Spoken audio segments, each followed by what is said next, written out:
It's just not about the rice mill. It's not just about producing seeds and seedlings. It's about designing a roadmap for job creation and wealth creation. 6,000 young cross-Riverians come out of university every year, unemployed, adding to the biomass of the unemployed, creating restiveness and excitation of the nerves. The ecclesiastical calm that is required is the creation of jobs that are profitable, fulfilling, and brings your esteem, allows you to live with the dignity of manhood. Why would you want to go into a garment factory? It is only when you go into the garment factory you see the backward integration. That's why we have the cotton farm in Wada, in Yala local government area.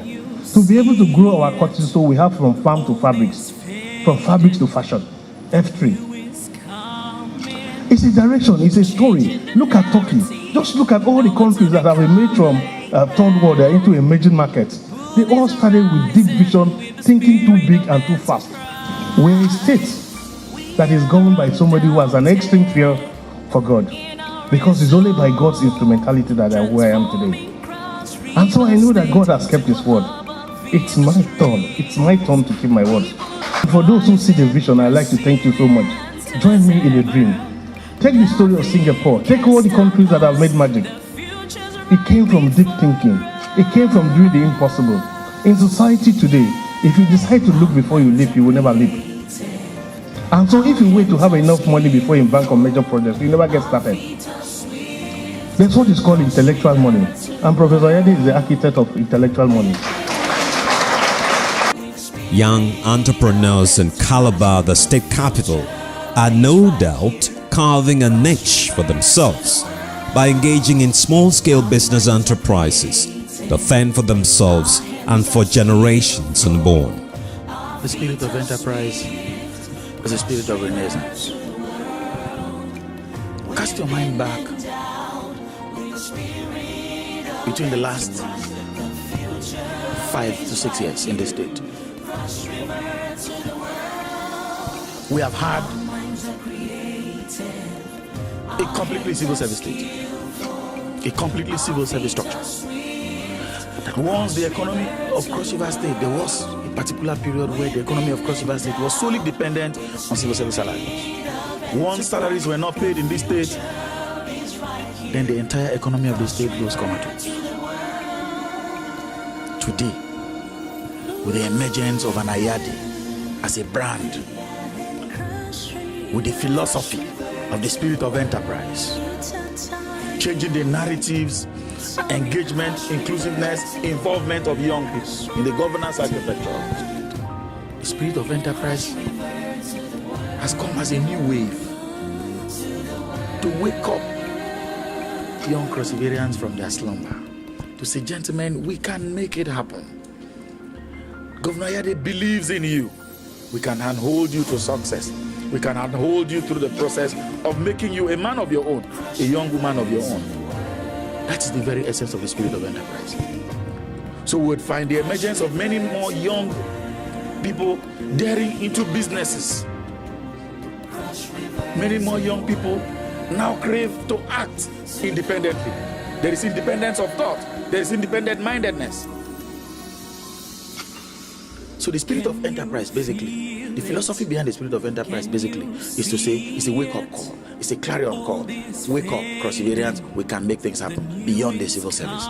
We can engage in businesses. We can be more ingenious in our approach to life. We can drive our processes on our own. We can do businesses. We can have small industries. We can become millionaires.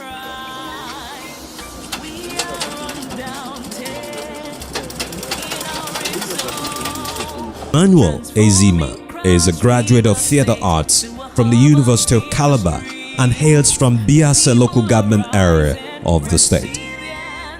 Being a graduate is enough reason to yearn for a white-collar job, but he chooses a path to use gum and leather to carve a niche for himself, as well as engaging youths to be useful to the society. This is how Emmanuel A-Z started his shoemaking business in 2013.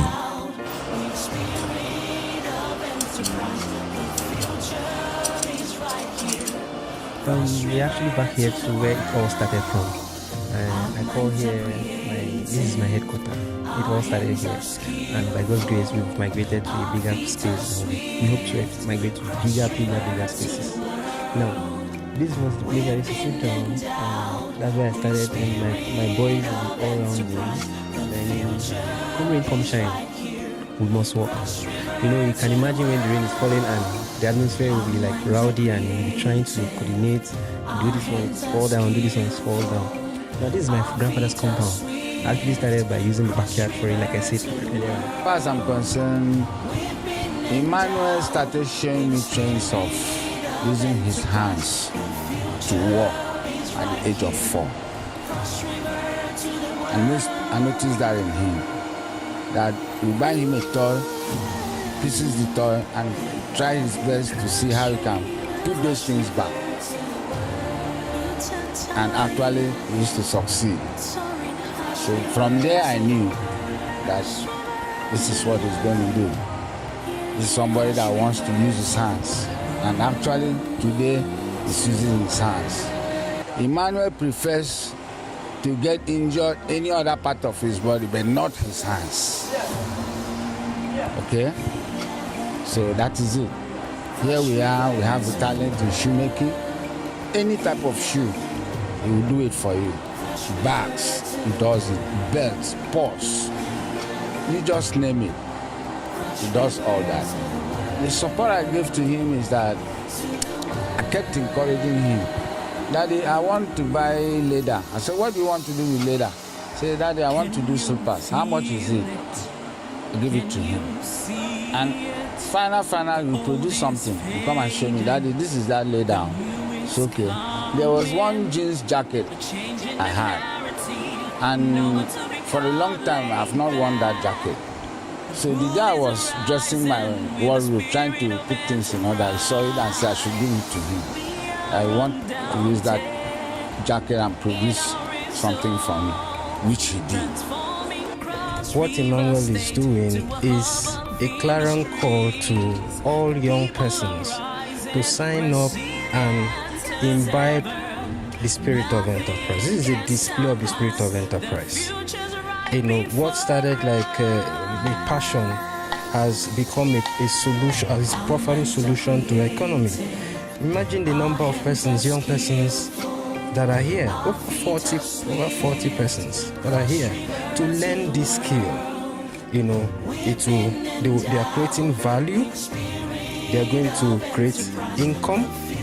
Of course, the income would affect them personally, affect their families and their communities. Now, I can tell you for free that because this business is here, a lot of young boys in the neighborhood who would have been involved in theft and one thing or the other, I want to acquire the skill because they've seen how it has affected his life. So this is contributing to nation building. This is amazing. And we will encourage and call on every other young persons to look at the value chain in all the industries that the governor has brought to the state. When I look at what he's doing, I know for sure that as long as the garment factory produces what people will wear, A to Z will produce the shoes that people will wear to match. And we need a lot of persons because the demand will be high. So what he's doing and also, training people is a welcome development. And I also would like to call on the government to support what he's doing. The demand on his capacity is high. It needs to scale up. So production can increase. Patience Agweye, Martina Ofen, Kanjal Gottschild, among many other young graduates resident in Calabar have all become household names as a result of their skills and foresight.